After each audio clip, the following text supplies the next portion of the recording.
We are going live in 5, in 4, 4, in 3, 3. in 2, and in 1. We are now live. Amazing.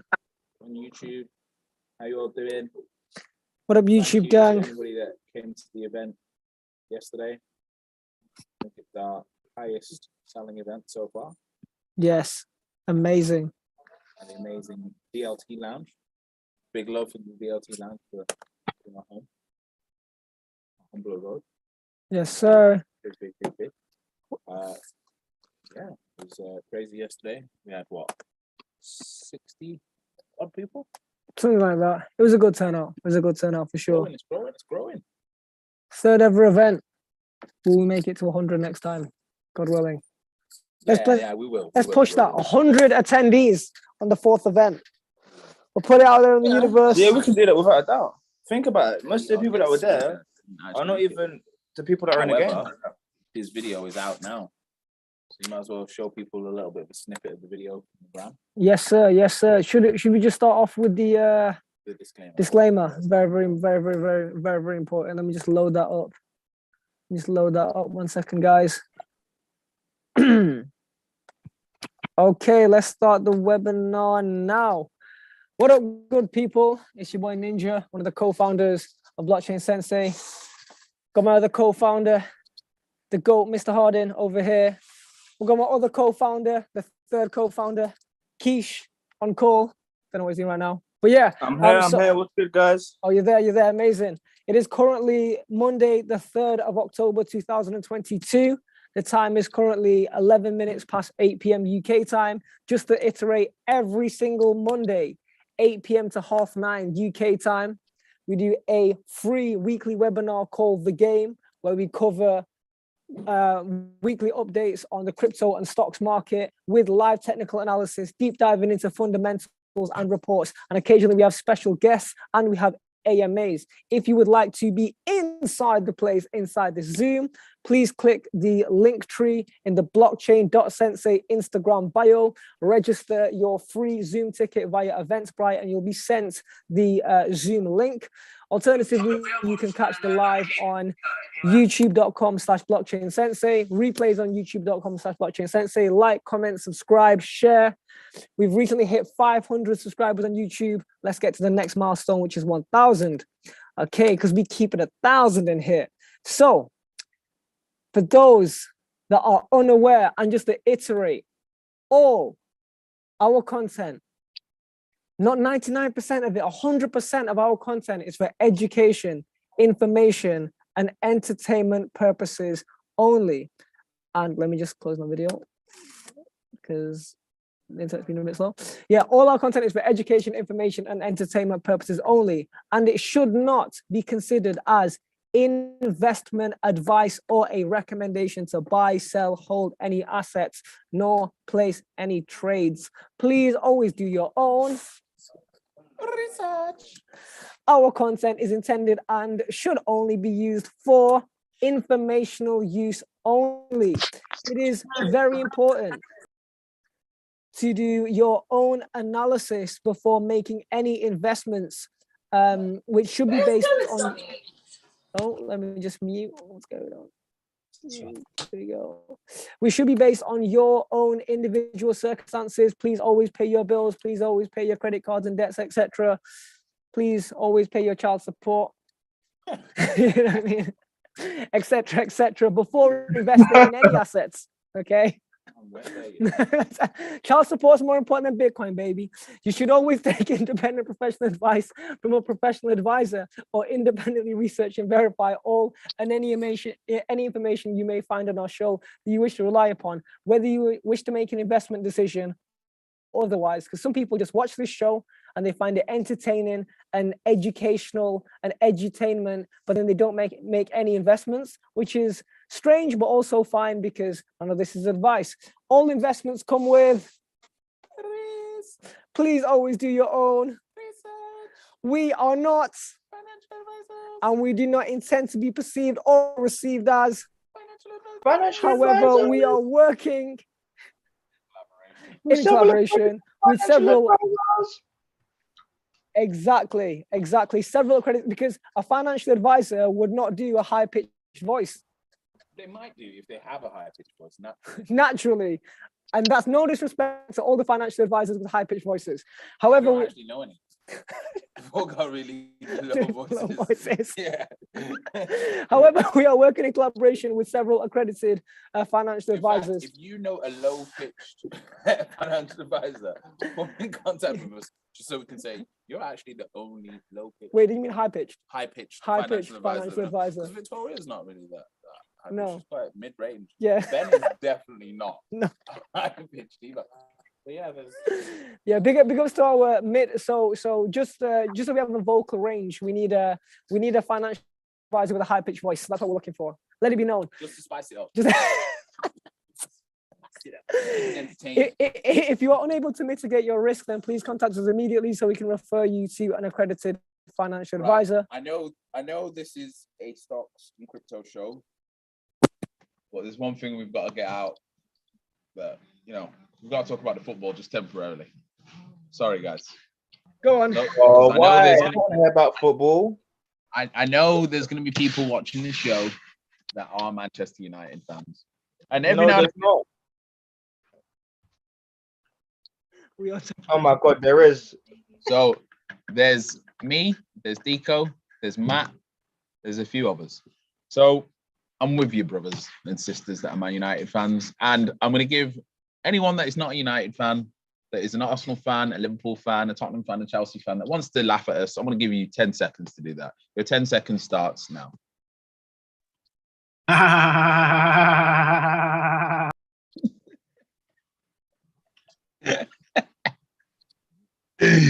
Okay, there you go.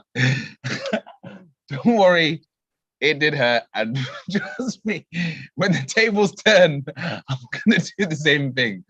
There's your 5 minutes of gloating. Okay, cool. So let's get on to the crypto news. Go on to the Instagram. All the news is there. News and updates. Let's go. Just before those news and updates, thank you to everybody who attended the third ever Block IRL event. It was extremely successful. We had about 60 attendees on a Sunday. On a Sunday where there was a marathon that made it ridiculous. Oh man, let me tell you guys about this marathon, man. That marathon was insane. All of the roads were locked off. As we were driving around, as soon as I'm turning the corner to go into the road, they're putting the sign "road closed," and it happened literally for an hour straight trying to get into Canary Wharf. It was locked off. But thanks to everyone that made it down and really truly made the event what it was. Oh, you know what I realized I should have in the background. Wait, keep going. Yeah, biggest shout outs to Zishan Haroon, our event organizer. He was the main guy when it came to organizing the event and getting the speakers. Shout out to all the speakers. Yeah, check out the Instagram post with regards to that if you wanna check out the event and who spoke there. So just before we get into the news, I'd like to, oh yes, we have a banner now. There we go. So for anyone that wasn't taking us seriously, now we've got a banner. You know you're official when you got a banner. Exactly, we have a banner now. So our latest piece of content is one of the greatest pieces of content on the Blockchain Sensei YouTube ever. It is the third Wealth Masters. Third ever episode in our series Wealth Masters. Episode 1, Ray Dalio.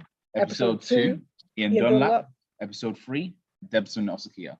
AKA, do you want to tell a little bit about So Debson? Debson is a former Goldman Sachs trader. He was managing a 10 billion fund. He then went to a private family office. He now runs Stock Pickers Academy and also a private venture capital company. The game that he gives away in this, if you watch it from beginning to end, I'm going to say it was better than Ray Dalio. No, we're not taking anything from Ray Dalio. Ray Dalio is amazing. And given that this is a 1 hour and 20-minute piece of content versus Ray Dalio's, 20-minute piece. Yeah, to be fair, I think there's more opportunity. Like, it's more relatable. Yeah. There's more actionable steps. Yeah. This one's for the man then. Yeah, this is for the people. For sure. And we a special discount code where you can get 20% off his course, the Stock Pickers Academy course. And then from there, anyone that completes the course for £20 a month, they'll get group mentorship. And in that group mentorship, we will be bringing back the crypto watch list, which last year had returns of 600%. We're going to be bringing back the crypto trading signal service. Not quite a signal service, but more of a, how we're going to describe it this time. It's going to be more, these are the trades we're getting into, and you'll be able to see them because we're going to be using lazytrader.io, which will show you how that works right now. Is this sharing your screen? Here it is, which works just like this. It's a simple Chrome extension whereby you can connect it to your Binance account, your MetaMask account, your FTX account. And it'd be nice if it worked when I was trying to show you, but it's, there we go. As you can see like this, using TradingView. So we're going to be upping the game on technically speaking. You can see all your positions and entries here, and you can see your portfolio here on the different accounts that you've got it in there. So that is that. Cool. So yeah, that's all coming back. If you want more information, either search for this link or just message us and we can get that sorted. But please watch this episode. That's all I'm gonna say. Please. Let's get rid of that. Anyway, so then what else? Yeah, the news. Let's go to the news. That's what we need to do. Let's go to Instagram.com/blockchain sensei. Let me just stop sharing my screen for a second. I know you guys saw a document that said VC questions. We're just asking a VC some questions. Let's just make sure the questions aren't shown. Yeah, like I did the other day. Yeah, the whole white paper. That was pretty bad. Anyway, I'm only human. Right, so let's go through some of the news. And then today's episode is obviously going through the World Economics Forum's report on digital identity, which is the juicy stuff, only brought to you by Blockchain Sensei. So the news, the week in action. So one of the things we saw is BlackRock launched their crypto ETF, blockchain ETF. We're going to be diving into that once the earnings reports come out for that. We're going to be diving into their holding, what blockchain, what they're looking at. But yeah, let's go through the news as a whole. So the news as a whole, BlackRock launches their ETF in Europe with blockchain company exposure. Circle expands USDC stablecoin to 5 new chains. The Celsius Network founder withdrew 10 million ahead of his bankruptcy. What a nice guy. Uniswap Labs eyes over 100 million in new funding, and Chainlink announced an ecosystem growth program called Scale.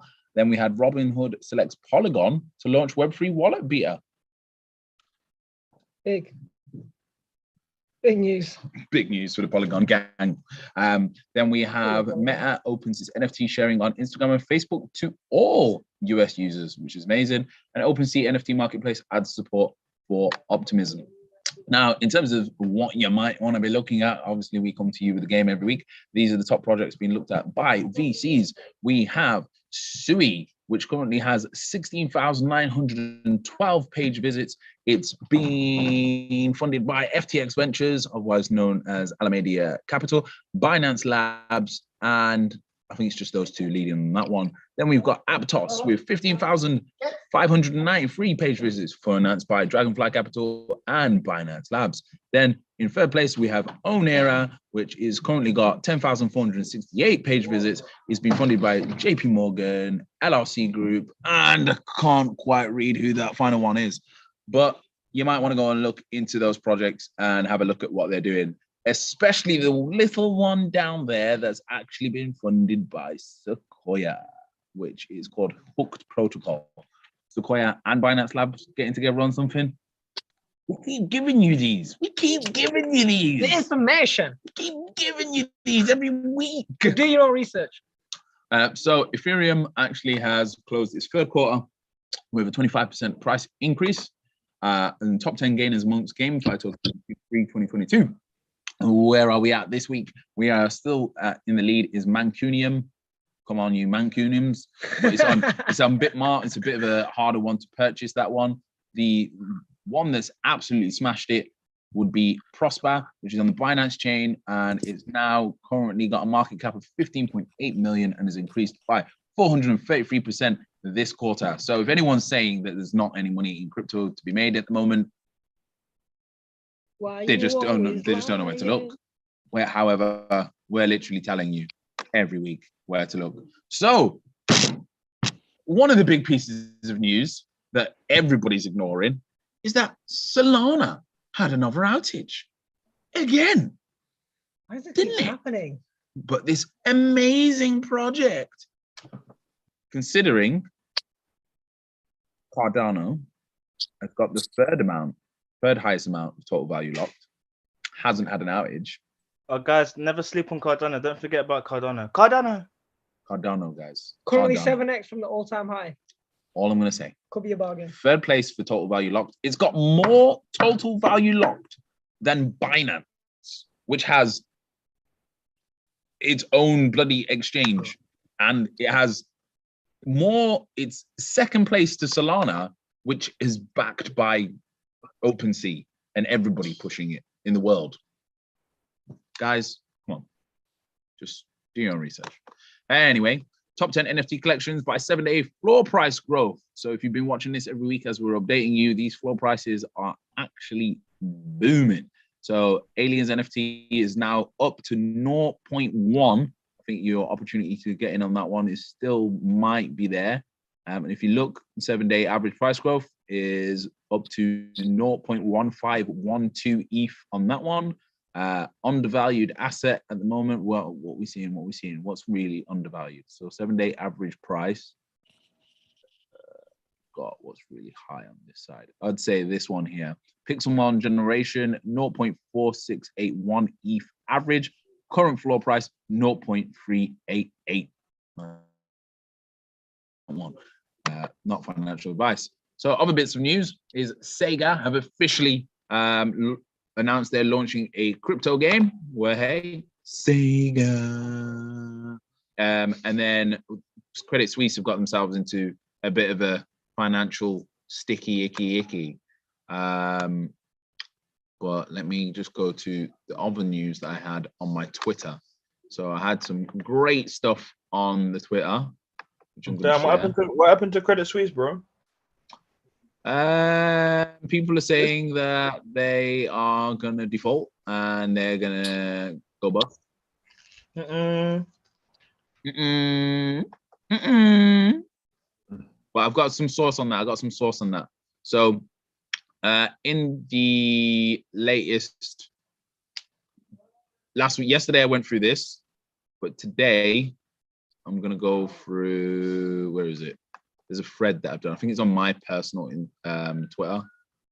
And this is where, oh yeah, here it is. So technically speaking, the fun stopped with meme stocks, and now the majority of people are abandoning investing, despite opportunities of a lifetime being present on quality companies. So the stats are out that nearly 1 in 5 people that have got an investment account, whether it's TradingView, whether it's, well, let's not count TradingView, whether it's Revolut, FTX, Binance, most people have closed down their accounts.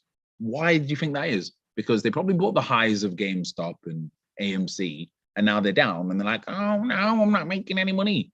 Forgetting that it's a long-term game. Because they're not making money in the fast game anymore, which is exactly what I said a year ago, that what's going to happen is everyone's going to get into GameStop, everyone's going to get into these meme stocks and think that that is normal. And the moment it stops, they're never going to invest in stocks again. And then again, and then guess what's going to happen?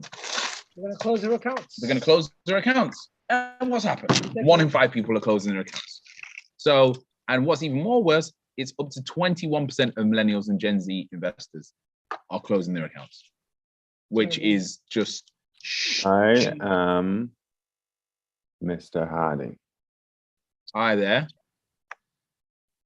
Who's Mr. Harding? Oh, Crypto Boss, what are you saying, bro? Just cool, Virgin. I didn't realize my mic was on, sorry. Yeah. It's all good, it's good. Oh, you're just searching. Oh, my Twitter isn't that's my Instagram, which I've deleted now. It's at one Mr. Harding on my Twitter. And all these stats are here. So technically speaking, in addition, this to this. Yes, retailers got caught in the game, but institutions in the S&P 500 have mimicked the FTSE by pumping up negative and non-profit company to silly market caps just because they're in the basket. And this is something I've been saying for about 2 years, is that the S&P 500, the FTSE is the worst at it, but the S&P 500 is just as bad, where just because the S&P 500 is going up and because the companies in it, it's getting invested in. So let's understand that out of those 500 companies, probably 30 good companies. 30 max Yeah. are good companies. But what's happening is because Vanguard, because BlackRock, because most of these big funds have a S&P 500 like thing for people to invest in, all that money is going into it and spilling over into these other crap companies. Mm-hmm. So what ends up happening is these other crap companies look like they're doing well, but they're not, because nobody reads earnings reports. Exactly. And when you read these earnings reports, you're like, hang on a minute, these companies haven't made any revenue or profit in A while. 2 years, 3 years for some of them, pre-COVID. So then on top of that, if you invest for long enough, statistically, you beat cash on bonds. But again, stocks and investing is turned into a relay sprint rather than a marathon. Mm-hmm. That made Buffett his millions through compounding undervalued stocks over decades. So here you can see, in terms of how many years invested, what percentage you're likely to outperform cash. And we can see it's basically a 90% chance of return on investment if you hold assets for 18 years. Yeah. That sounds good to me. 45. But the problem is, people aren't waiting for the 18 years. They're waiting 18 months and going, oh, I didn't make any money. It's not for me, this thing. Not even 18 months. Yep. So why is the market down? One of the reasons is because big money, the whales, the people that have got 100 million, 100 billion, they are leaving the stock market because they're worried about the returns, and they're going to bonds. So bonds might not be attractive for us, but let's just understand what bonds do for other people with big money. Let's say you've got 100 million right now, right? And you had a 5-year bond at 5%. That would be 5 mil you would be getting every year. And then in the 5th year, you get that 100 million back. So would you rather do that? Or would you rather put it in stocks that are a bit risky? Or would you rather put it in cash, which is going a bit crazy? You're probably going to go with the bond, right? Big money, yeah. If you're big money. So however, bonds do look attractive if you consider the perspective of multi-billion and multi-trillion dollar overlords. In times of uncertainty, big money backs bonds, and I don't blame them. However, DeFi does offer similar high yields and instant liquidity, things such as proof of stake ETH. So bonds used to be the only option where big money could go like that, but now they can go into DeFi. And like we said yesterday, and like what happens is they're putting a small portion of their funds into DeFi. So, I mean, this doesn't end well for earnings, whatever direction the dollar goes in from here. Once again, Michael J. Burry, guy that predicted the Big Short, and Kathy Wood are correct about the dollar impact and the death of the S&P due to basically 20 companies carrying 494 companies. So what's happening to the dollar and what happened? The price of everything else is going down. So let's say, for example, let's explain why this is bad for business. Let's say you're Nike and a certain amount of your money you make is in Europe and Britain and in Japan. You've now lost money, 18% on all the profit that you made in Japan, 22% on all the money you made in Britain. And so do you see how it causes people to lose money as businesses? Because if you're an international business and you're doing imports and exports, whatever percentage that currency is down, that's how much you're getting hurt. No, how no. You do it cheap and you do it good, and then you tell them you can have any. Yeah. Okay. Notice how the Japanese yen has defied more than the British pound. Yep. But the Japanese market is a reflection of what the American market is going to look like soon. Just what I'd say. So, yes, this month has been bad, but technically speaking, August and September have been negative months for the last 50 years. So, with a war and being post-pandemic, why would August and September magically be a great month? They wouldn't. So like we always say, when you zoom out before you make any decisions, never look at the daily time frame. Always look at the weekly and the monthly time frame, because then you can actually see what the hell's actually going on in the big picture. And the big picture shows August and September is always a bad month. So why would you stop investing and close your account down in August or September? You'd go, instant gratification. You'd go, well, that's normally a bad month. So the market's normally down. Maybe I should invest in August and September. Yeah. Maybe. We do have a little poem that we like to share with people. And it's, remember to enter in February and September. Remember to clip the high in April and November. So basically, you get in here around February and March, you take profits in April, you take profits in July, you invest in August and September, and you take profits in November and December. That's literally what happened in 2021. The crypto market peaked in April 2021, and then it declined. You'd think we're psychic. In May, June, July, and then it peaked in November 2020. Crashed. People think we're Jedis and we're psychic. No, we're just looking at what happens every year without fail for the last 50 years. So it's really not hard, this investing stuff, if you just stay disciplined and just like zoom out and just have a system and follow the system. Yeah. Now, importantly, Bitcoin has dipped below the realized price. This should not be ignored when considering the 30 signs of institutional adoption, which we covered in the previous week. But we're going to get into what is a realized price and why is it important. So realized price is basically the value of all Bitcoin, the average price of Bitcoin being bought. That's what realized price is. So when we look at what the realized price was last time, it went below. The price was 5,000 and the realized price was 5,567. What did it do after that? Oh yeah, it went up to 59K, 55K or something like that. Then where we saw it again, September 2022, this is where we are now. Realized price is 21,000, and right now we was at 18,000 at this screenshot. So that would suggest that Bitcoin is officially now undervalued. I've already told people that I've started buying Bitcoin again for the first time since last month. I was buying it. It's the first time I bought it since last October. So it's been about a year since I bought it. And we can see here in terms of the realized average purchase price, this is when it's been dipping below. The red dotted line is the realized price. And this is the price dipping below it. And then we can see what happened in 2018. It spent 133 days below this realized line. Then look what it did. And again, the same thing in 2014, spent a bit of time below, popped up, teased it, bit of time below, 84 days, and then look what it did. So, might be an advantageous time to do your own research. Now, on top of that, if we look at some of these technicals, so this is when the Bitcoin's halvings happen, and these different colored bands are what are classed as all-time highs, is the black dots, and then the red is overvalued, the green is undervalued, and then this blue is heavily undervalued. And normally, when Bitcoin touches this heavily undervalued price, look what it goes and does. Look what it goes and does over time. Yeah. Look what it goes and does. And it's here again. And the halving is coming up in 2024. So what do we expect it to go and do? And let's have a little bit of a closer zoom in.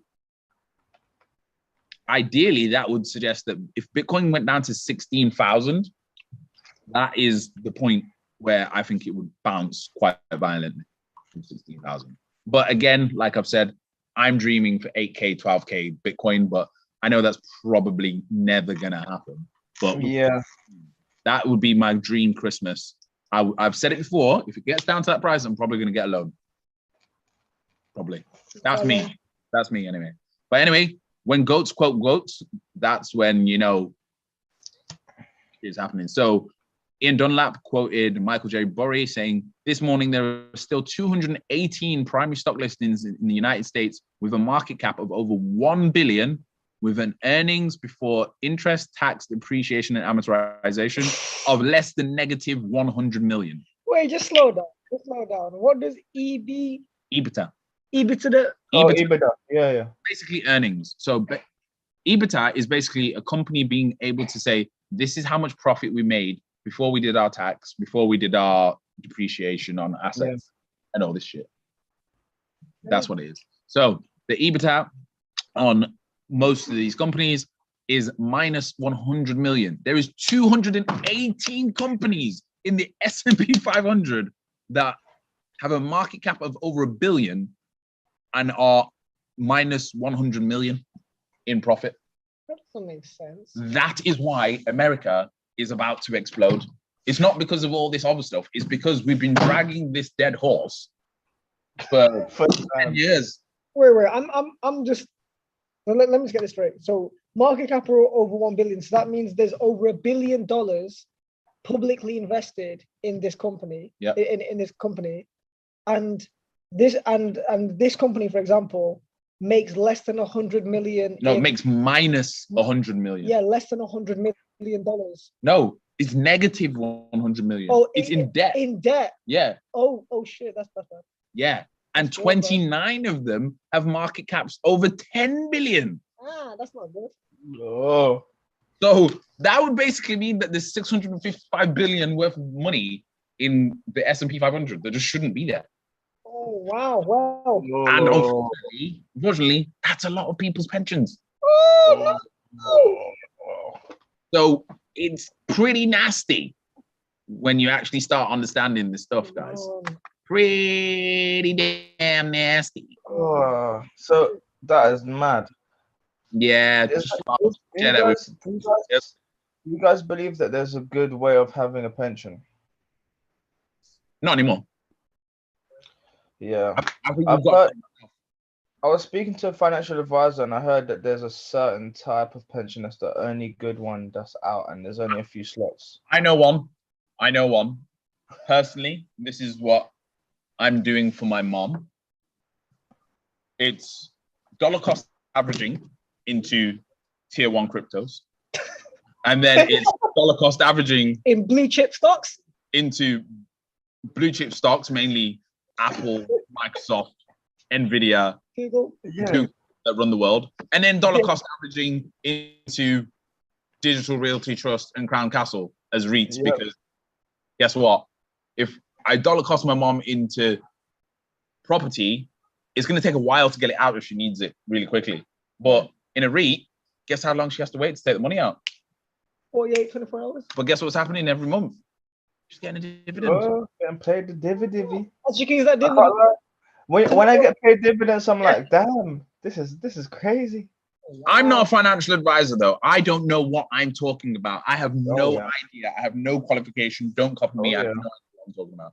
Don't do it. Although Digital Realty Trust will bring up the TIA on that later, and also Crown Castle will bring up the TIA on that later. So let's go to this report that I've got to go through. Let's go. How are we gonna do it? I gotta email it here. Yeah, I'll email it. All right, 1 second, guys. But I hope you took value from that bit that we just covered. Sure.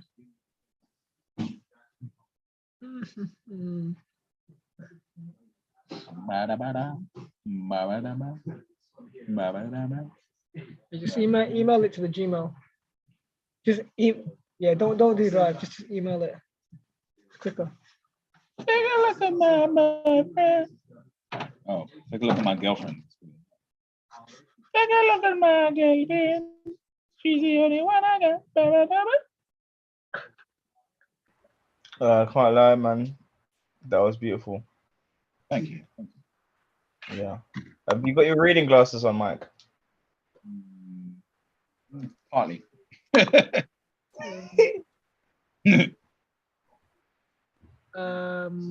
that left your inbox yet? Yep. Sent. I ain't seen that email. Send it to the Gmail, yeah? Send it to the Gmail. From the Gmail. I've From- sent it to the Gmail. From the Gmail to the Gmail. We ain't got any emails.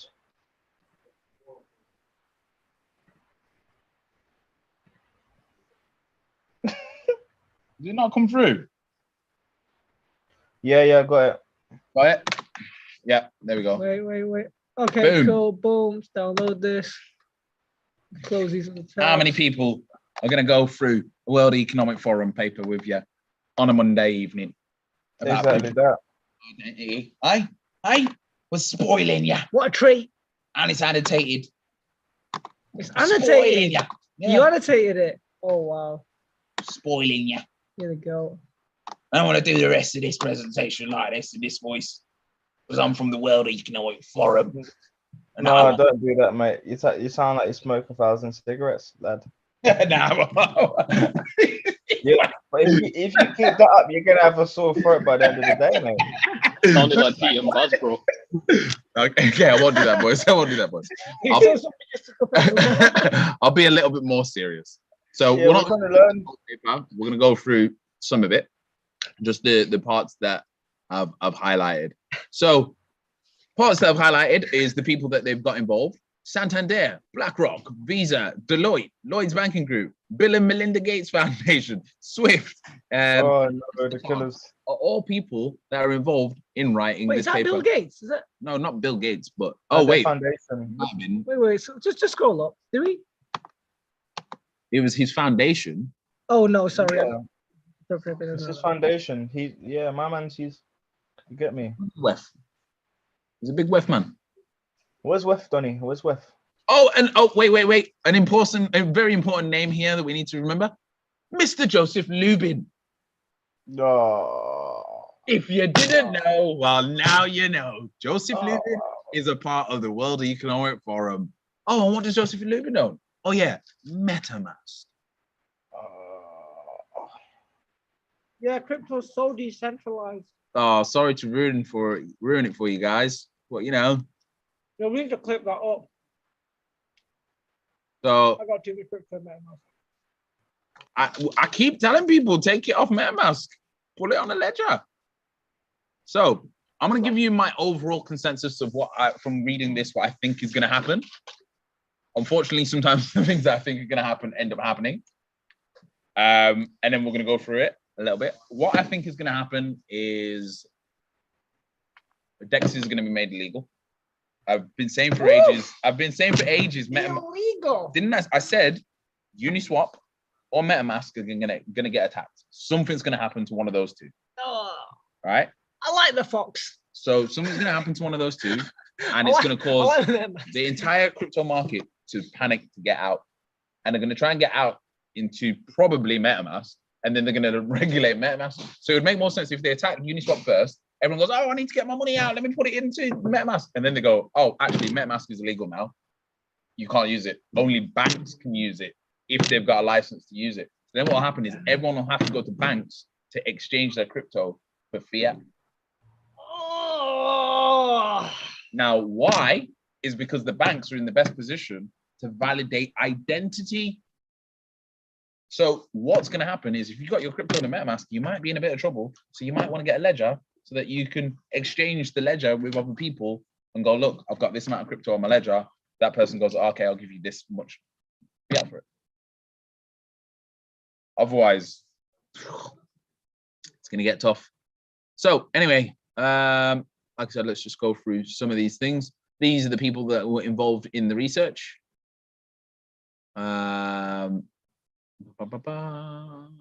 If you want this paper, message me and I'll send it to you. I think it's worth. Ooh, like that. Well, annotated. Are you going to sell it as an NFT? Come on, of course I'm selling it as an NFT. All these reports that I'm going through in 10 years' time, people are going to be like, "That's mad! Like you did that 10 years ago. You did a report on it 10 years ago and said it 10 years ago." Then they'll be worth crazy peas as NFTs, in my opinion. Bro, you used to get better at this voice acting thing, bro. Yeah, I need to go back to it. I used to love it. For those that don't Yeah, know, man. Mr. Harding here is actually a qualified actor. He went to acting school. He didn't go to the London School of Economics. He didn't go to Cambridge or Harvard. I went to the Arden Theatre School. It's a bit different. I was trained to be a thespian.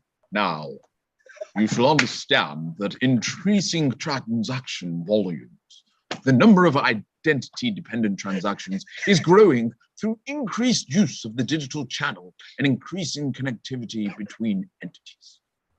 Bro, what is this coin bureau, bro? What's going on, man? So basically, these are the reasons for efficient, effective identity systems: is customer expectations, more stringent regulatory requirements, and the increasing speed of financial and reputational damage, as we can see. So, bro, are you really charging people when you're highlighting in such a lazy fashion? yeah. Bro, who's got this paper? Who's giving them this paper otherwise? You're right. You're right. You going on like people getting this paper from the newspaper shop with the sun in the mirror? Here you go. Oh, 20p, mate. I'll have my mirror and have that World Economic Forum paper on digital. Like, it's not happening. So, you know, so what's happening is these are the why financial institutions in World Economic Forum's point of view are best positioned to be the leaders in digital identity systems. And unfortunately, I can't really argue with it. So financial institutions already act as stores of customers' attributes for their own commercial purposes, and therefore are positioned to act as identity providers without extensive effort, really. Financial institutions are one of the very few types of institutions that can verify user information. They already perform this function for commercial and regulatory purposes. Financial institutions are incentivized to collect accurate user information for their own commercial purposes. Financial institutions have proven executional ability to develop new systems and standards that are widely adopted in the private sector. Financial institutions has a near complete coverage of users, whether it's legal entities and assets in developed economies. And global financial institutions have interconnected operations across multiple jurisdictions, giving them structural advantage in enabling cross-jurisdictional identity transactions and systems. So basically, they're just great. Banks have got the best system to launch ID systems. Control the world. You're going on like they don't already. So now the other reason why it's great for banks to be in charge of identity, because it makes a new revenue opportunity. Who would have imagined that? On top of that, it creates transformational future state opportunities, and apparently it's more efficient and creates cost avoidance. Apparently, and apparently it will create improved customer experience and improved risk assessment and scoring. Yeah, interesting. So these are the ways that they're suggesting banks can make money from offering identity as a service, new financial products and services, especially in the insurance space, identity as a service, and identity-only customers, where customers would come to a bank only to use their digital identity service, not to put money in there with them. So you'd be like you're getting a digital passport from a bank rather than getting it from your government. And I remember we mentioned this, that Square were working on that before. So very interesting. So transformational future state opportunities, the allocation of liability. So shift the liability of incorrect information and the outcome of holding this information from financial institutions to other institutes in the network. Act as a broker of trust. It allows for a disruption of the credit bureau model and refocusing around the customer, apparently. So let's go to the other bit that I've highlighted. So I just highlighted this bit in terms that data is the new oil, whether we like it or not. It's quite clear that data is the new oil. We had an interview with Debs, and he said that Goldman Sachs actually hire more developers than Google. And when you look at it, servers are the new miners, quite literally. And software developers are the new investment bankers. Yeah, they are. Yeah. So that is the way as I said in the Debs interview, my father, who's been in software development since 1989. Matt Goterson. Yeah, his income has 3x'd his salary. Like my dad, he's not an entrepreneur.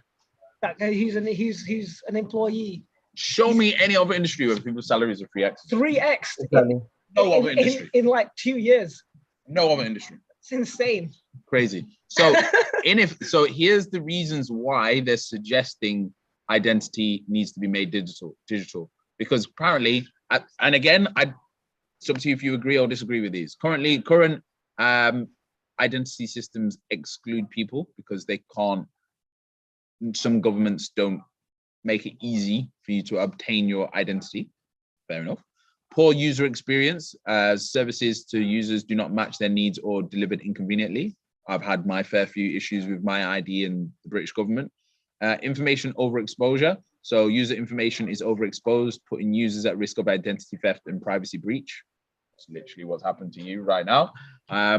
Process inefficiency, proving identity. Please report all fake Ninja T profiles. Yeah.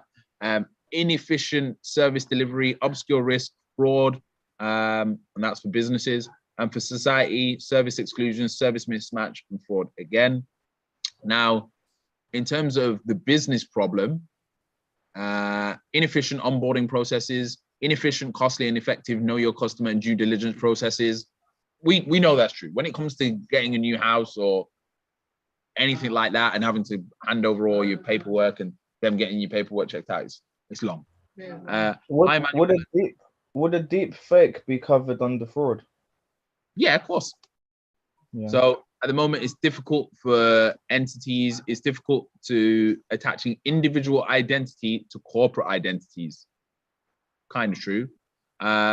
Multiple views of the customer, high fraud rates. Yeah, all of that. So the problems with physical identity, many of the challenges are driven by the use of physical identity protocols to serve digital transactions. So let's read it. Proof of identity that is based on possession of physical documents may not require demonstration of a link between an individual and the documents, enabling the use of an entity's credentials by a different user. Now, you want to argue with that? Well, that is really true. Yeah. Like, if someone that looks kind of like you has your passport, they can get into a club. This is the easiest example. I'm sure everybody can relate when they were underage and they had a friend who had a big brother. Yep. And they just used their big brother's ID. Yep.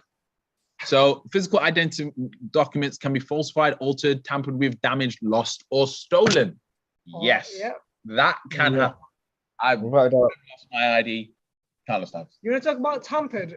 Like, do you remember back in the day when people so I'm born in 1995, and then people used to do a thing where they literally just got they changed the 5 into like a 3 or a 2. I did and that. They just stuck it on the passport. Yeah, I did that. And it got in clubs. I actually bit when the 9 on the 89 in my ID. I bit the 9 so it looked like an 8.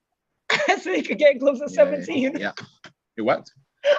Physical attribute presentation and transfer create the potential for human error in transactions. So fair enough there.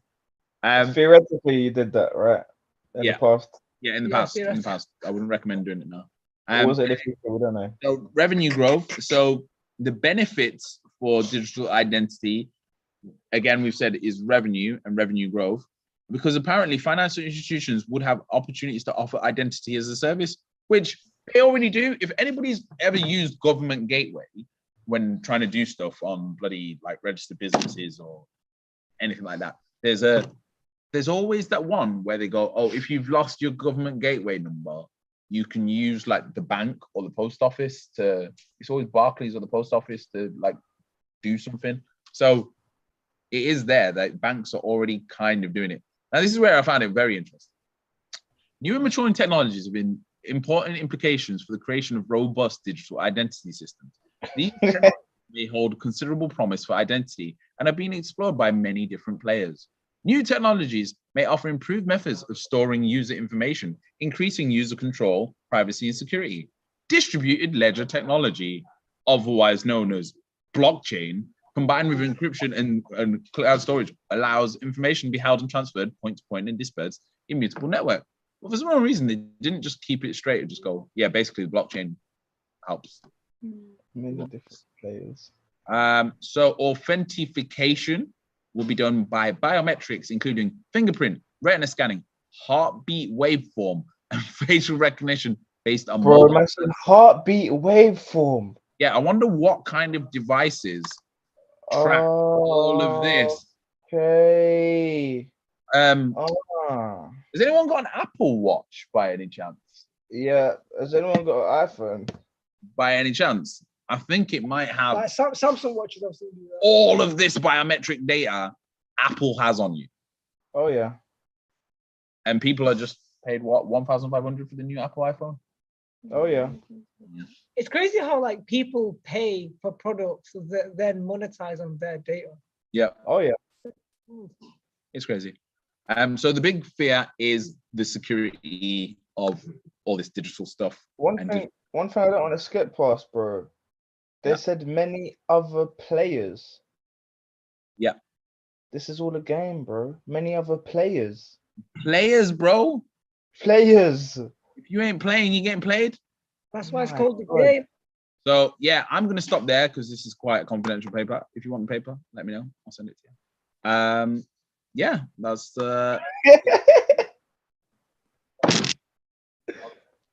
yeah. We're done in like we're doing questions now, so pretty much. What are you gonna give it your thoughts? We're on YouTube. Do you want to give your thoughts on digital identities?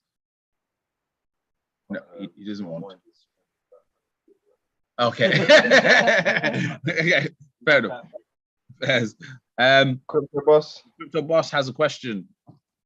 Yeah, Michael, can I leave my email in the chat to send that paper to me? All right, cool. Yeah. Yes, sir. Yes, boss. So Terrell, what's up, broski? Let's unmute you first. Hello. Yo, what's good, King? I don't really have a question today, to be honest. But yeah, there's a lot of information, and yeah, it's very useful. What did you learn? What did you take away from today's session? To be honest, the thing that you didn't spend a lot of time on, but like I took away from it, is that I'm definitely, because I didn't think about it, but I'm definitely not gonna ever touch Solana, just because I've been looking at the project, and they always have so many issues. I don't like it at all. Like I see a lot of upside to it, but at the same time, I'm not touching it too risky. Time. It don't make sense. Look, we don't have Solana here. I know. You know what? Yeah, they're good peoples, man. No, they're good people, but the project's shit. That's what I gotta say, man. They're good peoples. Like, I'm sorry. Like, where is all this money going? Like, what are you fixing? What are all No, these houses? I got a little inside spill, but we got to come off YouTube for that. They need to do. Basically, investing in Solana right now is like investing in Manchester United to me right now. It just don't make sense. It's just broken.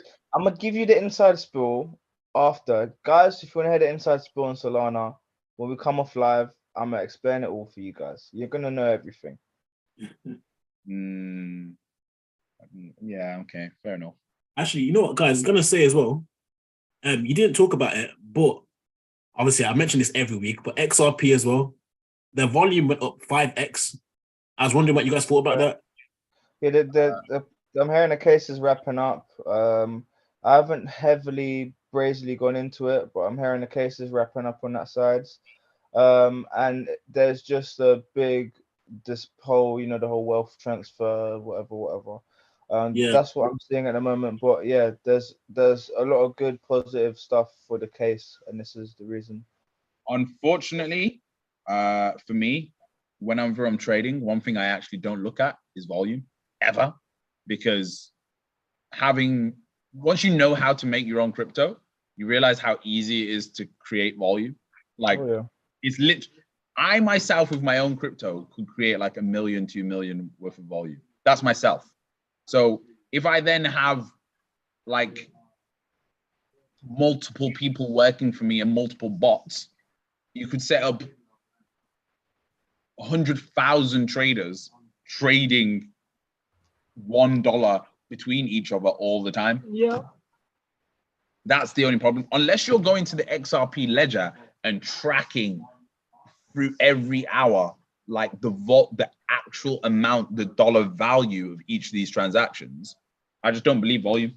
And I don't have time, and I don't know anyone that actually sits there and goes to the ETH scan or goes to the XRP ledger scan and actually tracks the volume like that. Yeah, this guys, just to give you a little bit of spill on that, there's some Telegram groups that you could join. I say be very careful going on Telegram because there's a lot of bots that are bad, a lot of hacking, a lot of scams going on there. But there are different forms of Telegram that you can go on that will show you the transactions as they go in and come out on certain projects. So yeah, have a look for that. Yeah, cool. Great question. Let's go to K Mensa. Well,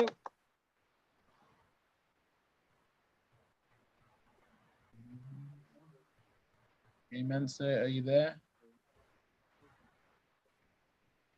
No, no K Mensa. Very nice hair though, by the way, K Mensa.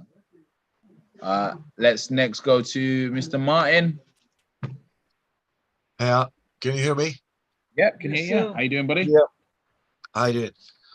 So my name is Martin, and I'm Czech, but I'm in London since 1998. I'm the founder of Akashaverse. I'm one of the original. I'm an OG NFT for sure. I'm around blockchain since 2009, and I'm one of the original people proposing metaverse last year on Clubhouse, where I got kicked out from Yeah, I NFT met tips. you. You came to the event on Thursday, right? I may have, Yeah, the 3D one. yeah. Yeah. Okay, I know who you are. I thought I recognized your voice. Yeah, and I would say that it's so cool that like we've got other blockchains coming in and like things, but you know, there's no point of being like I know someone who's like XRP maxi, you know. Well, what's wrong with Ethereum? You know, I'm all up for Solana and Avalanche and all of these networks, big ups, Tezos and all that, you know, but just because you know it's so cool. I'm also bullish on Cardano.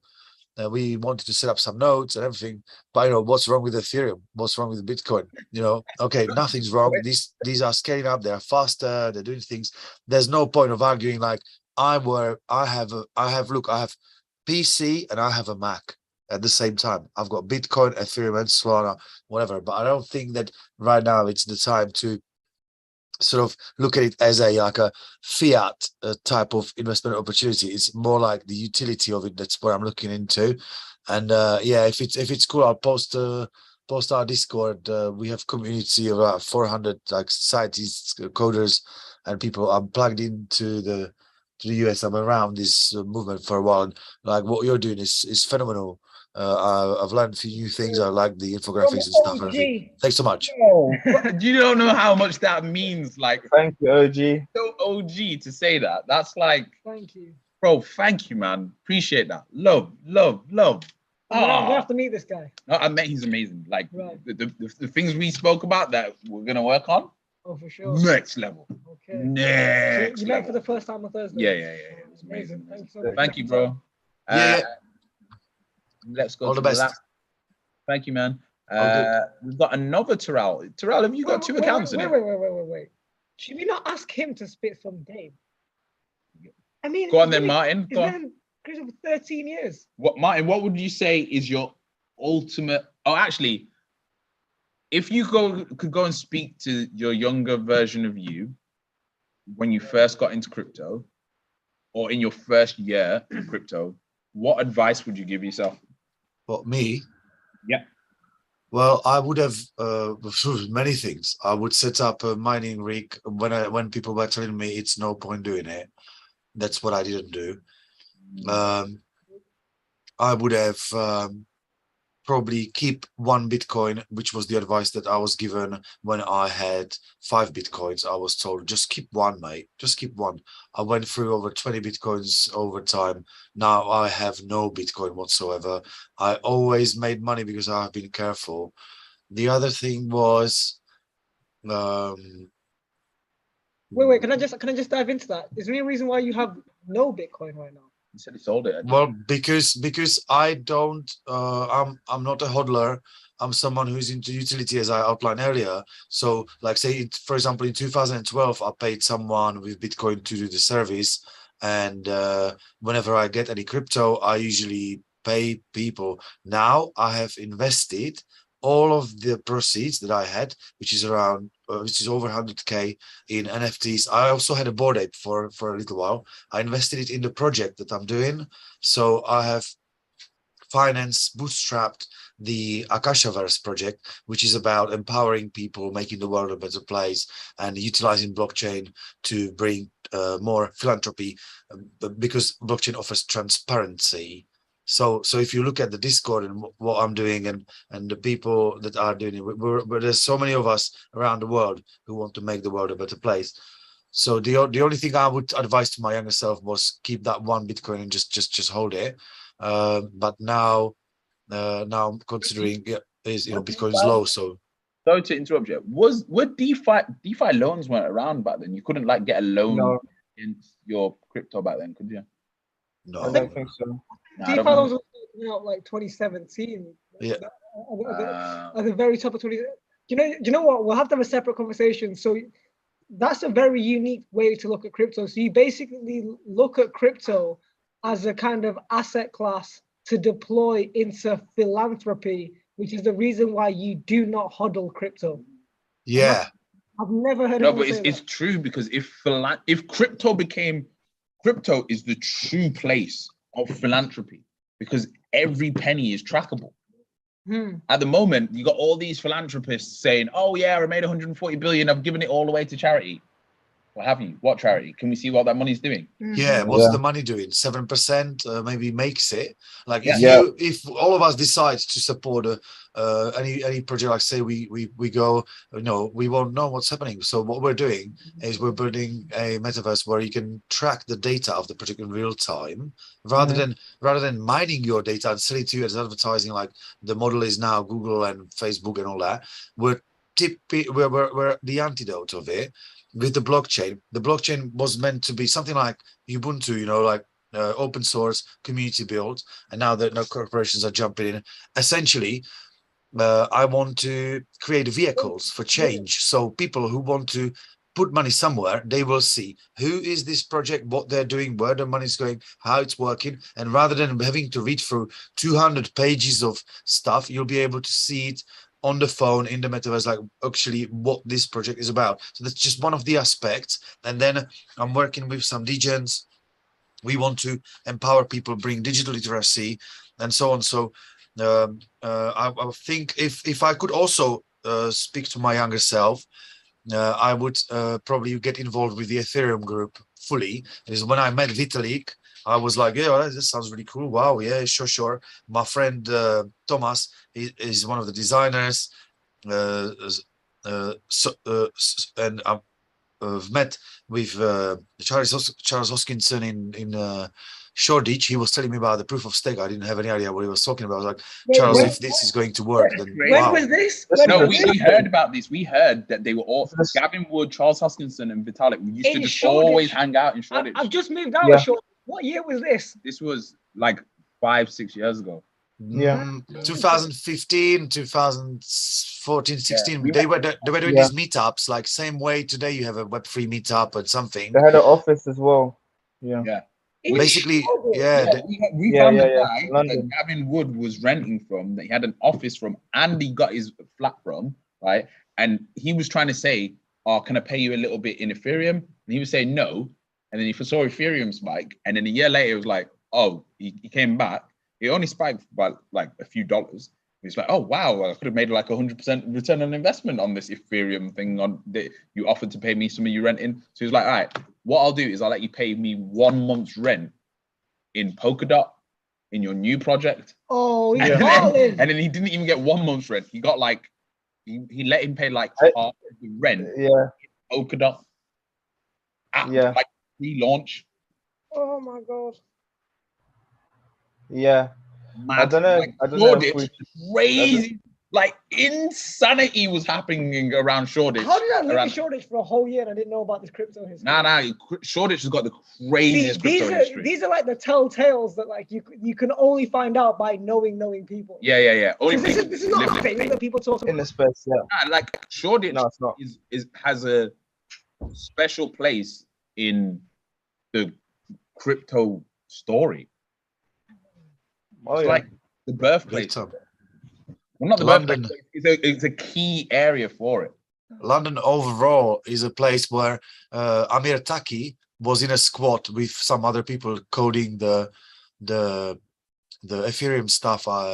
In around 2013, I went out with this journalist, and we were interviewing all sorts of people, like trying to get it into articles, into Financial Times. We wrote one of the first articles in the Financial Times, and yeah, so it's really, it's London. London is the kind of mecca for this, but the NFT world and Web3 world is coming out of the California mostly, I think it's going and to come back.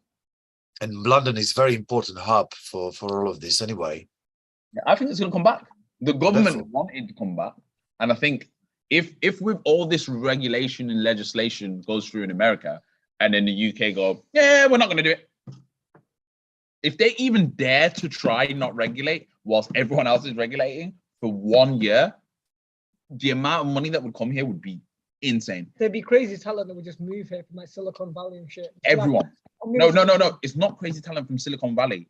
It's everyone, because Web3 is the world. Everything. Oh yeah. Web3. Yeah. So the whole world would go, well, I'm going there. Yeah, and if you look at it, if you look at the DLT Hub lounge, yeah, they are in Canary Wharf, and Yep. Canary Wharf is the place. Now they are all starting to learn, and what we want to, I think, what we should achieve, what we should try and achieve, is create something like a Metaverse Academy or Web3 Academy. So to that end, we are already setting up.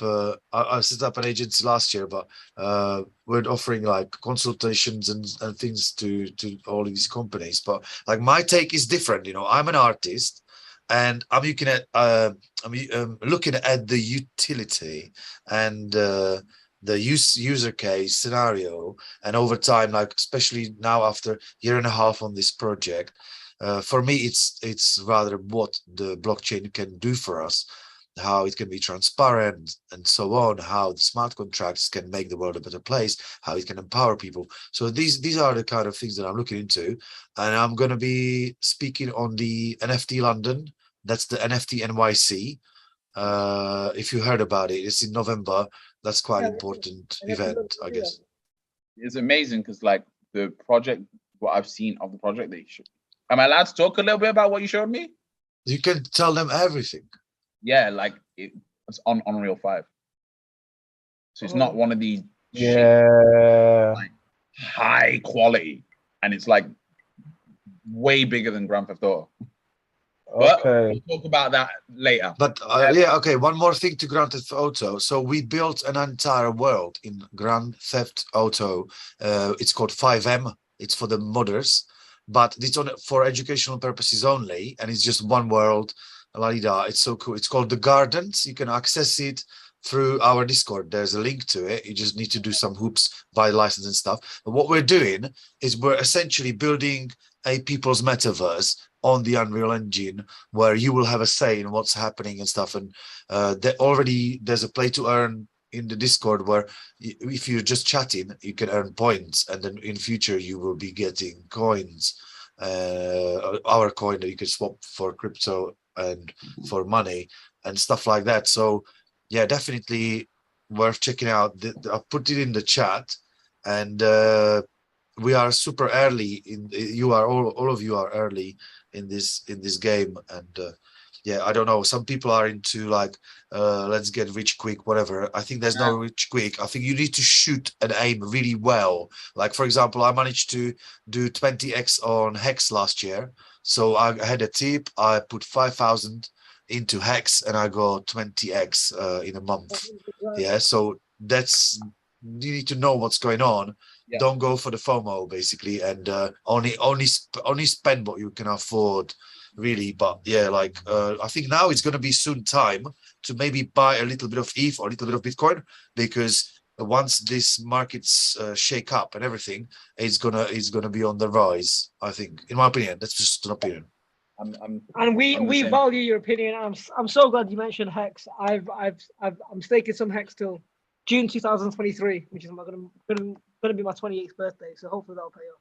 Oh, I don't know. I got out of Hex because then what they did is they went for Pulse. Yeah, the Pulse chain. Oh yeah, the Pulse chain. Yeah. So you want to watch out for these people. You know, they're quick in and out. Like you know, this is like, it's like the degens or some of the NFTs and stuff. It's like I don't personally have much time for it, because I'm running a project. But yeah, there are things to do, things to make. Yeah, I would. Yeah, something like that. So there you go. Yeah, follow the Discord, and if you chat in there, you can see we have a casino. It's a quasi casino. If you go to quasi casino, you just type in like a $ work. You can get work, and $ balance or bal will give you the balance. So yeah, if you do that, that'll be cool. And then we're gonna have a NFT collection soon with the land titles. They are gonna be OG, like not just OG, also Genesis land titles. So if you have one of those, you'll have like a really good perks. So yeah, I would say that's what I want to something. do is I think this would be more suitable for our NFT Friday show. Okay, yeah, sure. Oh yeah. I want to get you on our NFT Friday show and like do it properly and get you in and interview you properly and like. Oh, that'd be awesome. I'll be also more rested. Like I'm really tired and I'm about to fall asleep. It's been like a long... Okay, yeah, let's do that. I've got you on LinkedIn and I've got your number, so I'm going to message you and we'll do a proper show. I'm happy to bring you a lot of value. I don't have to show my project or anything like that. You know, I'm happy to help.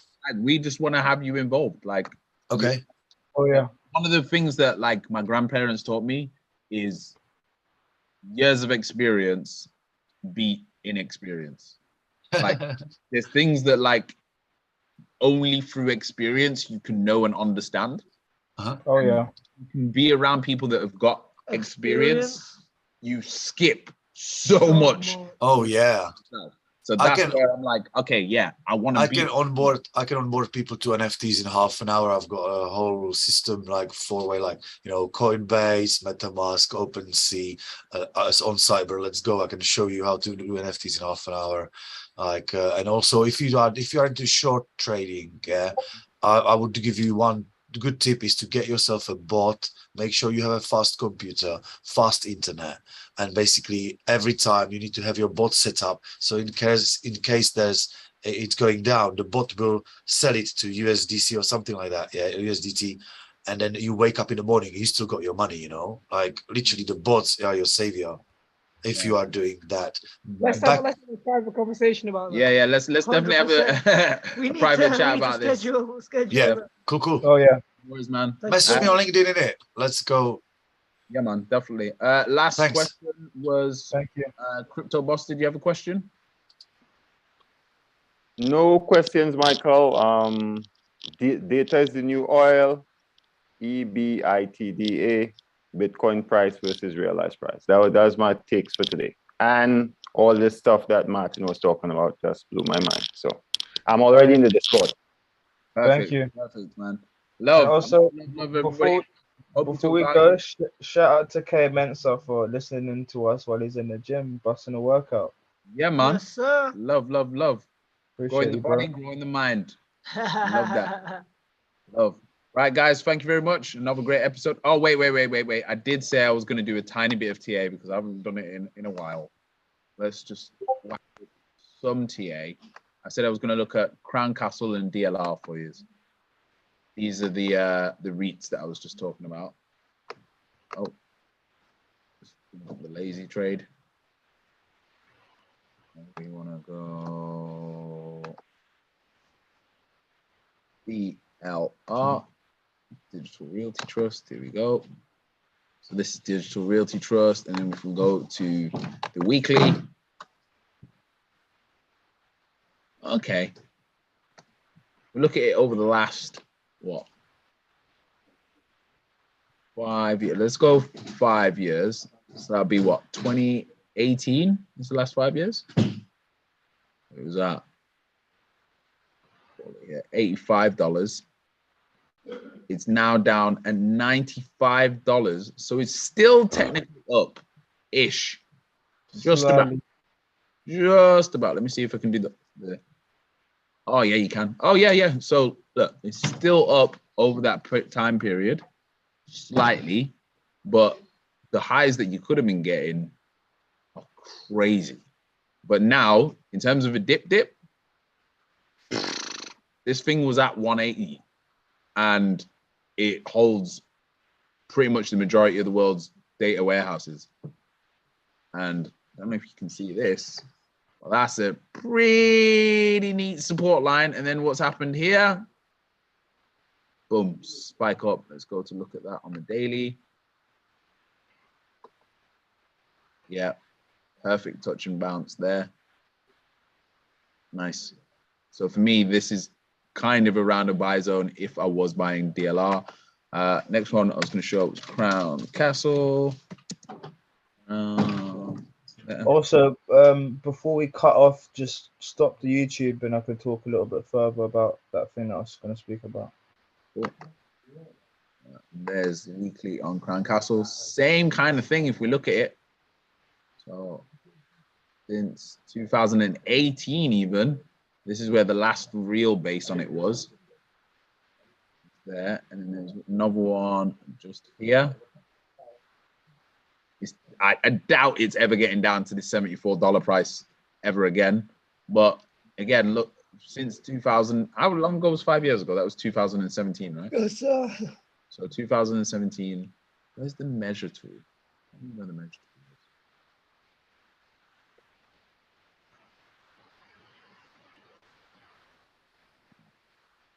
Maybe you gotta use the full trading view. Yeah, you gotta use the full trading view. Wait. Let's see. Okay. Nah, you gotta use the full version. You gotta use the full. Ruler. Oh. Yeah. Fine. But yeah, if we did it off of numbers, let's go recently, 2018, $96 up to an all-time high of $208. That's 100% return on property that's providing you a dividend. It's almost equivalent to property yield, which is crazy. That's insane. What's the percentage in the dividend? Let's go find out. I think it's 4.2. Paid quarterly. I think it's annually. Castle.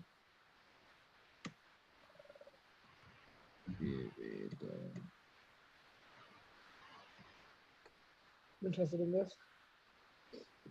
3.92. Okay. So yeah, if you got, it's roughly the same as property. So If you got a mill, average that's 39 grand. property yield. Yeah, the way I look at stuff like that with dividends is always like, if you got a mil, how much will it pay out? Exactly. Yield is what? And you build it up. Oh, at the moment, average property is 4.6. So yeah, you're getting a little bit more, but the difference with the REIT is you've got the liquidity. You can just get in and out like that. Way less stress. And you got way less stress. You don't have expenditures. You don't have expenditures. And More doors, more stress. And on top of that, it went up by 100%.